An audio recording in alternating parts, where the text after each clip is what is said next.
Assalamualaikum warahmatullahi wabarakatuh. Alhamdulillahirrabbilalamin. Wassalatu wassalamu ala asrofil anbiya wal mursalin wa ala alihi wa sahbihi ajma'in, amma ba'du. Bersyukur kepada Allah subhanahu wa ta'ala. Salawat serta salam tercurahkan selalu kepada junjungan Nabi besar Muhammad sallallahu alaihi wasallam. Yang saya hormati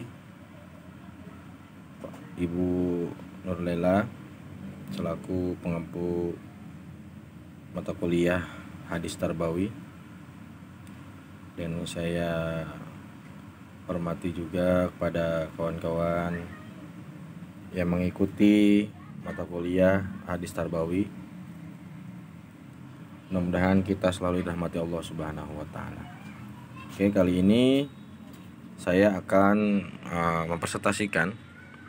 Sebelum saya mempresentasikan, perkenalkan diri, saya Aditya Rahmat, kelompok 3, yang akan membawakan presentasi tentang Hadis Tarbawi, metode drill atau demonstrasi atau latihan, dan metode eksperimen. Lalu yang kedua adalah metode asistensi dan retorika.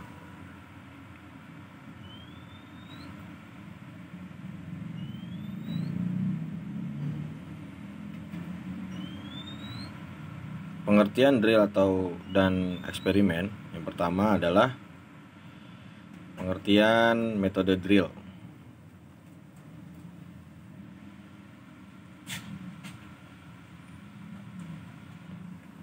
Drill atau latihan merupakan metode mengajar yang dapat digunakan untuk mengaktifkan peserta didik pada saat proses belajar mengajar secara berlangsung. Adapun metode eksperimen adalah metode yang didefinisikan sebagai kegiatan terinci yang merencanakan untuk menghasilkan data untuk menjawab suatu masalah atau menguji suatu hipotesis.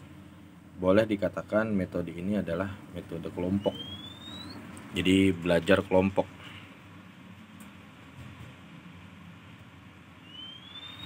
Hadis tentang metode drill adalah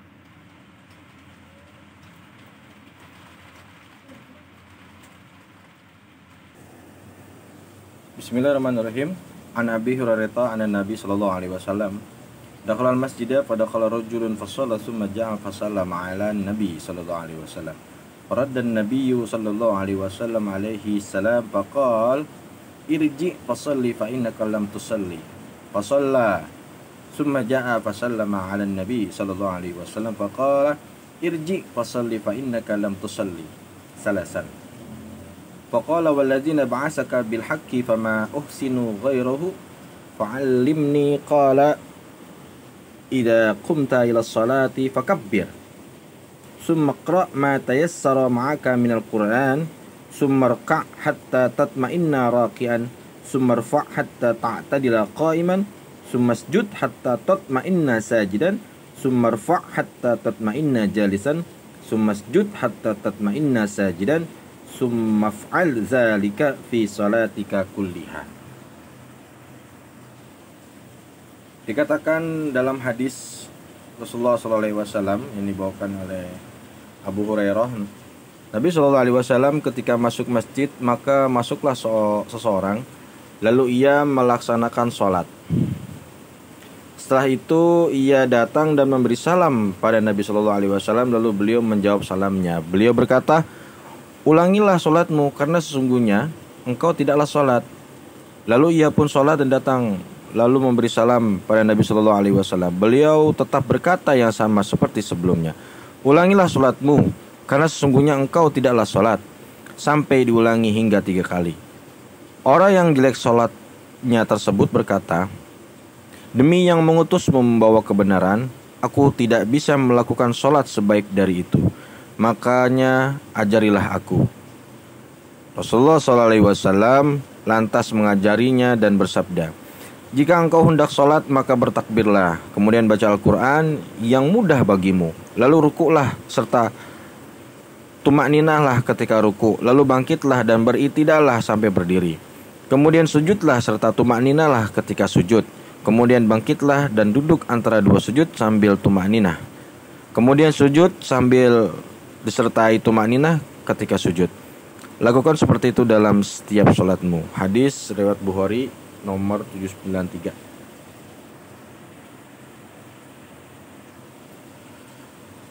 Di dalam hadis ini ada proses metode pengulangan, yaitu latihan sebanyak 3 kali untuk memberi pemahaman sesuatu yang dijelaskan oleh Rasulullah SAW.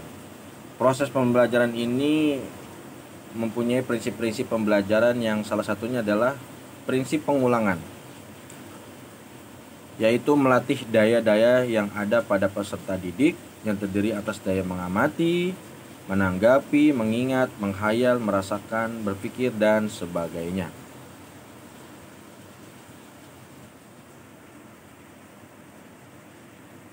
Adapun hadis berikutnya tentang hadis metode eksperimen.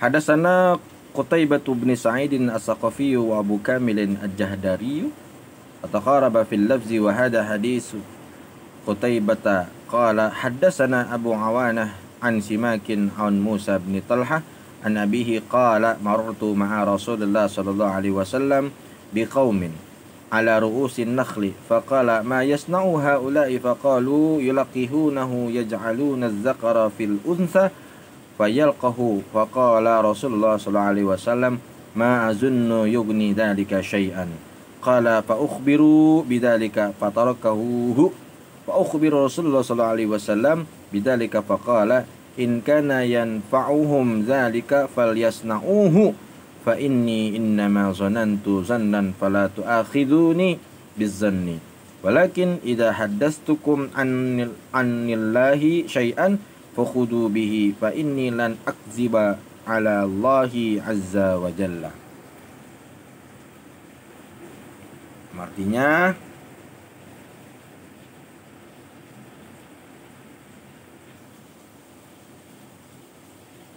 telah menceritakan kepada kami Qutaibah bin Sa'ad as-Saqafi dari Abu Kamil al-Jahdari. Lafaz keduanya tidak jauh berbeda. Dan dari Musa bin Tolhah yang berkata, saya bersama Rasulullah SAW berjalan melewati orang-orang yang sedang berada di pucuk pohon kurma. Tak lama kemudian beliau bertanya apa yang dilakukan oleh orang-orang itu. Maka sahabat menjawab, mereka sedang mengawinkan pohon kurma dengan meletakkan benang sari pada putik agar lekas berbuah. Maka Rasulullah SAW pun bersabda, aku kira itu adalah perbuatan yang tidak berguna bagi mereka. Lalu Tolha berkata, kemudian mereka diberitahukan tentang sabda tersebut. Lalu mereka tidak mengawinkan pohon kurma. Selang beberapa hari kemudian Rasulullah diberitahu bahwa pohon kurma yang dahulu tidak dikawinkan itu tidak berbuah lagi. Lalu Rasulullah SAW bersabda, jika perkawinan atau okulasi pohon kurma itu berguna bagi mereka, maka hendaklah mereka terus melanjutkannya. Sebenarnya, aku hanya berpendapat secara pribadi. Oleh karena itu, janganlah menyalahkanku karena adanya pendapat pribadiku. Tetapi, jika aku memberitahukan kepada kalian tentang sesuatu dari Allah Subhanahu wa ta'ala, maka hendaklah kalian menerimanya, karena aku tidak berdusta. Karena aku tidak pernah mendustakan Allah.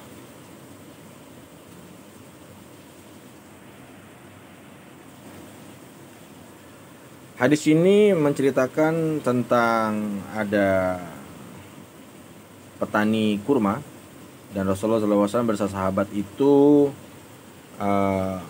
berjalan dan melihat mereka sedang mencangkok atau menyerbukan sari buah, mengawinkan di pohon tersebut. Akan tapi Rasulullah SAW itu mengatakan bahwasanya mereka itu melakukan hal yang sia-sia. Tetapi hal tersebut justru berkebalikan. Pohon tersebut malah tidak berbuah. Dan ketika Rasulullah itu mengaku salahkan dirinya, karena Rasulullah SAW itu tidak pandai dengan hal dunia, akan tetapi pandai dengan hal akhirat. Maka metode eksperimen ini pernah Rasulullah SAW itu lakukan kepada seorang petani kurma. Jadi metode ini sangatlah bagus juga untuk peserta didik,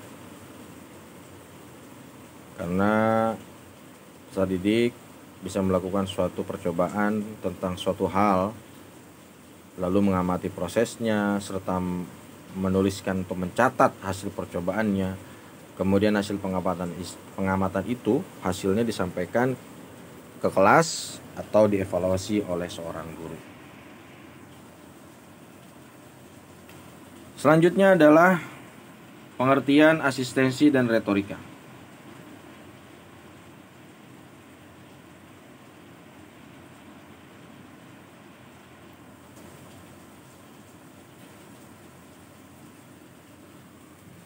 Asistensi adalah metode pembelajaran yang bagus untuk dilakukan dalam KBM, kegiatan belajar mengajar. Bahan yang sudah saya dapatnya itu asistensi didasarkan pada pemikiran Team Assisted Individualization atau TAI gitu. Jangan disebut pakai bahasa Indonesia ya, bahaya. Bahwa metode pembelajaran asistensi untuk mengadaptasi pengajaran terhadap perbedaan individual berkaitan dengan kemampuan siswa maupun pencapaian prestasi siswa. Dan jika memang demikian, bagaimana hal ini bisa menjadi salah satu bentuk kontroversi yang paling lama terjadi dalam bidang pendidikan di Amerika. Jadi metode ini harus dilakukan praktek ya. Jadi boleh dikatakan metode ini student team, jadi pengkelompokan pembelajaran secara kooperatif gitu. Jadi langkah-langkahnya itu ada arahan dari guru atau pengajar dan membuat kelompok, lalu mendiskusikan bahan belajar secara bersama, lalu presentasi kelompok, lalu dibuat kuis individual dan mengadakan skor perkembangan tiap siswa atau kelompok. Biasanya sistem metode ini ujung-ujungnya siswa bisa diberikan reward. Adapun metode retorika adalah kegiatan untuk menarik perhatian orang lewat kepandaian bicara, khususnya berbicara di depan umum. Dengan demikian, peran retorika sangat besar dalam menyampaikan informasi dan komunikasi. Demikian pula dalam menyampaikan pesan-pesan nilai keagamaan atau dakwah diperlukan kepandaian retorika yang handal. Metode retorika ini kalau bisa dibilang itu adalah metode dakwah, ceramah. Ya, ini bisa diaplikasikan oleh guru untuk mengajar dan juga boleh digunakan kepada siswa dalam presentasi. Adapun hadis tentang metode asistensi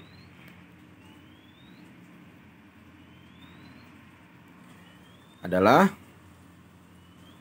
Bismillahirrahmanirrahim. Hadatsana Abu Bakr bin Abi Syaibah, hadatsana Abul Ahwas an Mansuri an Rabi'in qala hadatsana rajulun min Bani Amir annahu sta'zana 'ala Nabi sallallahu alaihi wasallam fa huwa fi baitin faqala a'aliju faqala an-nabi sallallahu alaihi wasallam li khadimihi ukhruj ila hadha fa'allimhu al-istizan faqul lahu qul assalamu alaikum a'adkhulu fasami'ahu ar-rajulu faqala assalamu alaikum a'adkhulu fa'adina lahu an-nabi sallallahu alaihi wasallam fadakhala hadatsana Hannad bin Sariyan an Abi Ahwas an Mansuri an Rabi' bin Hirasin qallahu distu anna rajulan min Bani Amir istajana 'ala Nabi sallallahu alaihi wasallam bima'nahu qala Abu Daud kadzalika hadatsana Musaddad hadatsana Abu Awanah an Mansurin an Rabi'in wa lam yaqul an rajulin min Bani Amir hadatsana Ubaidullah bin Muaz hadatsana Abi hadatsana Su'bah an Mansurin an Rabi'in an rajulin min Bani Amir.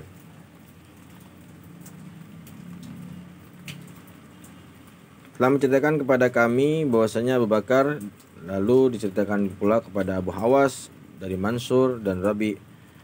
Si Rabi ini berkata, telah menceritakan kepada kami seorang laki-laki dari Bani Amir bahwasanya ia pernah minta izin kepada Nabi Shallallahu Alaihi Wasallam, berkata, bolehkah saya masuk? Nabi Shallallahu Alaihi Wasallam lalu berkata kepada pelayannya, khadimnya, temuilah orang itu dan ajari dia cara minta izin. Suruh dia mengucapkan assalamualaikum, bolehkah saya masuk? Lelaki itu mendengar perkataan Nabi hingga ia pun mengucapkan assalamualaikum, bolehkah saya masuk?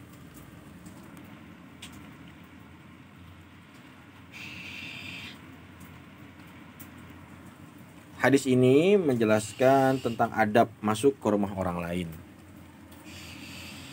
Kenapa Nabi tidak mengizinkan seseorang masuk dalam rumah tersebut sebelum mengucapkan salam dan izin? Karena menurut hadis yang saya baca riwayat tersebut adalah orang tersebut belum beriman kepada Rasulullah. Makanya hadis ini dikategorikan orang ini umum, isim am, tidak disebutkan namanya, tapi dari Bani Rabi'i, Bani Amir, dan dari Bani Amir, makanya tidak disebutkan orangnya. Maka pembelajaran dari hal tersebut adalah metode ini dilakukan oleh Rasulullah kepada seseorang yang masuk ke dalam rumahnya tanpa memberi salam. Maka ketika laki-laki tersebut diberitahukan untuk memberi salam, maka beliau mendengar pengajaran Rasulullah langsung yang diberikan melalui asistennya atau khodimnya. Lantas laki tersebut melakukan memberi salam dan minta izin. Kemudian ketika dia minta izin dan memberi salam, lalu diizinkan oleh Rasulullah SAW. Adapun hadis yang berikutnya tentang hadis retorika.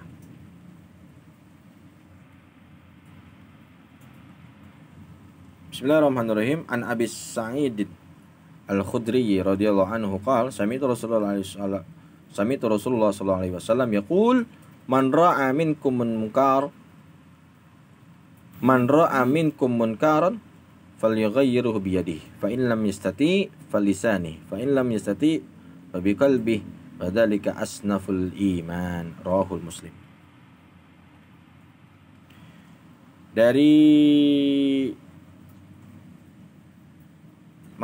Fa in lam yastati fa bi qalbi wa dzalika adhaful iman.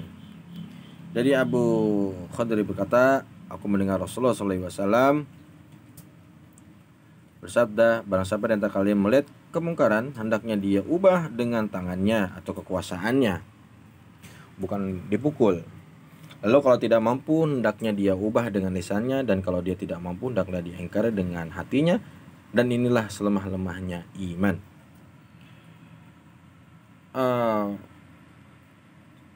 Teman-teman sekalian, adapun hadis tersebut bisa disimpulkan bahwasanya Rasulullah SAW itu menggunakan metode dakwah dengan 3 cara. Yang pertama yaitu metode dengan tangan, bilyad.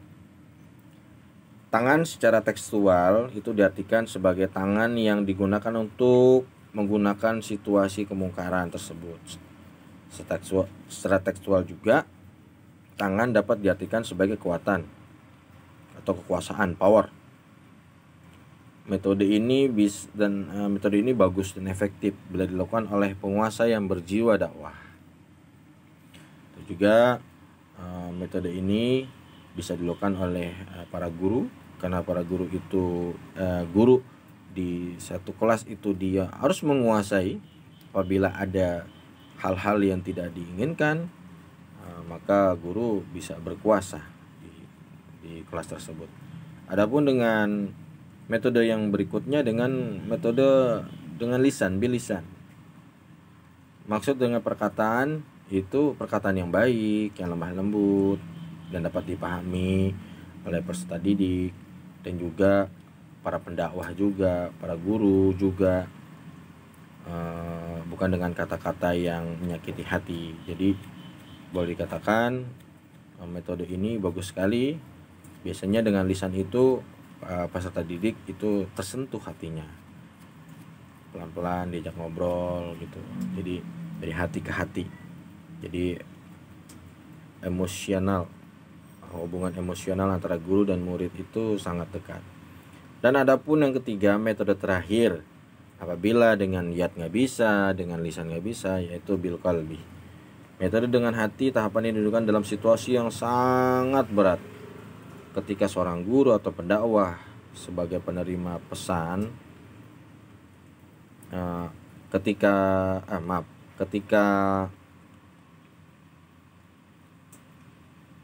seseorang yang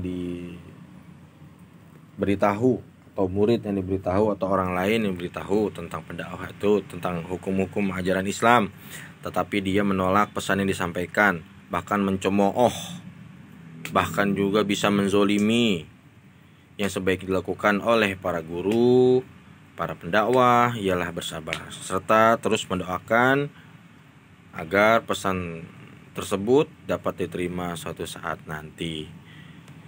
Mungkin dari saya cukup sekian. Nanti